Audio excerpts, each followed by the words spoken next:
बड़ी संख्या में नक्सलियों को ढेर किया गया। 2025 के आंकड़े की अगर हम बात करें तो अब तक 112 से ज्यादा नक्सलियों को संजय ढेर किया जा चुका। फिर एक बड़ी सफलता हाथ लगी है। क्या जानकारी, क्या अपडेट आपके पास संजय? देखिए, ये पीडिया के आगे का अंडरे इलाका है जहां ये पूरी मुठभेड़ हुई है। सुबह 7 बजे पुलिस ने जानकारी दी थी कि एक जवान शहीद हुआ है। अब इस पे अपडेट काफी बढ़ गई है। हमारे एडिटर ज्ञानेंद्र तिवारी ने बता दिया है कि 20 से 25 नक्सली मारे गए हैं। उस पे आगे मैं जोड़ देता हूं कि AK-47 और SLR जैसी हथियार मिले हैं और वाकई ये सबसे बड़ा इनकाउंटर हो सकता है, क्योंकि पापा राव के सहित लगभग 40 से 45 नक्सली जो है वो इस इलाके में सक्रिय थे। ये इलाका जो है, यहाँ नक्सलियों की पश्चिम बस्तर डिविजनल कमेटी सक्रिय है। इस इलाके को ही नक्सलियों की यूनिवर्सिटी कहा जाता था और यहीं के नक्सली दिनेश मोडियाम ने कुछ दिनों पहले सरेंडर किया था, जिसके बाद 17 नक्सलियों ने उसके पीछे आकर सरेंडर किया था। और देखिए, ऐसा माना जा रहा है कि दिनेश मोडियाम के हिंट पे ही इस पूरे ऑपरेशन को लॉन्च किया गया, क्योंकि वो इस इलाके को बहुत ही बेहतर तरीके से समझता था। जिसके बाद इस पूरे ऑपरेशन को लॉन्च किया गया। कल से ही जवान इस इलाके में निकल चुके थे। सुबह से उनकी मुठभेड़ जारी है। लगभग 7 से 8 घंटे हो चुके हैं जब जवानों की नक्सलियों से मुठभेड़ चल रही है और बहुत बड़ा नुकसान नक्सलियों को हुआ है। और जैसा कि हमारे एडिटर ने बताया कि अब तक का नक्सलियों को हुआ सबसे बड़ा नुकसान हो सकता है। और पापा राव जैसे नक्सलियों को इस बार फोर्स ने घेरा है। अगर इस इलाके में पापा राव जैसे नक्सली मारे जाते हैं तो ये नक्सलवाद को अब तक की सबसे बड़ी चोट होगी, क्योंकि पिछले 20 सालों से मैं लगातार इस इलाके में देख रहा हूं कि पापा राव जैसे नक्सली दहशत का पर्याय बने हुए हैं। इस इलाके में नक्सलियों ने कई सैकड़ों हजारों नक्सलियों को ट्रेनिंग दी है। ऐसे में नक्सलियों की यूनिवर्सिटी को तबाह कर रही है इस बार फोर्स, तो अपने आप में ये बहुत बड़ी खबर होती रसिका।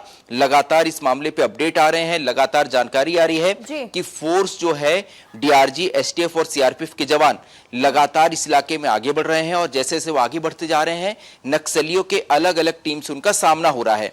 पहले जब उनका नक्सलियों से सामना हुआ तो संजय लौटूंगी आपके पास। सुकमा का रुख कर लेते हैं। शहनवाज भी हमारे साथ जुड़े हुए। शहनवाज, लगातार आप नक्सलगढ़ में ही रहते हैं और वहां की खबर को भी खबर कर, मतलब जिस तरीके से आप वहां की खबरों को देख रहे हैं और साथ ही इतनी बड़ी सफलता जब मिलती है तो कैसे इसे देखा जाए? वहां के लोगों का क्या रिएक्शन, अगर मैं इस पर बात करूं कि लगातार जिस तरीके से नक्सलवाद को जड़ से खत्म किया जा रहा है? शहनवाज, देखिए रसिका, ये सबसे बड़ी कामयाबी है, सबसे बड़ा ऑपरेशन है। इस ऑपरेशन में अब तक ये कंफर्म हो चुका है कि 20 नक्सलियों का शव जो है वो बरामद हो चुका है। लेकिन एक दुखद खबर ये भी है कि हमारे जो एक जवान है वो शहीद हुए हैं, बताया जा रहा है। और साथ ही अभी भी एरिया में सर्चिंग जारी है और सर्चिंग में ये बताया जा रहा है कि और नक्सलियों के शव जो है बरामद हो सकते हैं। साथ ही नक्सलियों के ऑटोमेटिक हथियार और कई विस्फोटक सामग्रियां जो है सुरक्षा बल के हाथ लगी है। और ये सबसे बड़ा ऑपरेशन इसलिए माना जा रहा है कि जब गंगलूर का जो नक्सली कमांडर था उसने जब आत्मसमर्पण किया तो आत्मसमर्पण करने के बाद वे सबसे पहले अपने एरिया में सुरक्षा बलों को पूरा नक्सलियों के बारे में विस्तृत जानकारी दी। और जानकारी में ये बताया कि इस इलाके में, जिस इलाके में आज केंड्रा के जंगलों में जब आज सुरक्षा बल के जवान घुसे, उन्होंने बताया कि इस इलाका, ये जो इलाका है पूरा नक्सलियों से घमघम भरा हुआ रहता है। उस इलाके में जो है सुरक्षा बल के जवान एक संयुक्त मोर्चे की टीम बनाई, जिसमें सुकमा, बीजापुर और दंतेवाड़ा की संयुक्त जवानों की टीम थी। और इस जवानों को लीड करते हुए कई बड़े अफसर भी इस मुठभेड़ में शामिल हुए हैं। और अब तक जो खबर निकल कर आ रहा है कि 20 नक्सलियों का शव जो है रशिका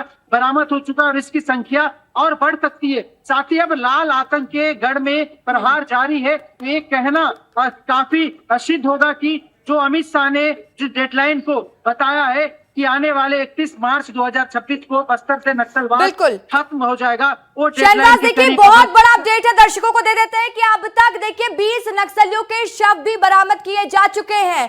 25 नक्सलियों को ढेर किया हमारे जवानों ने। और आपको एक और बड़ी जानकारी दे दूं, गंगालूर में भी जवान नक्सलवाद को जड़ से खत्म करने का प्रयास कर रहे थे, तो दूसरी तरफ कांकेर में भी मुठभेड़ जारी है। इस वक्त की बड़ी जानकारी मिल रही है। रवि मिरी से अपडेट ले लेते हैं। रवि मिरी, क्या अपडेट है आपके पास?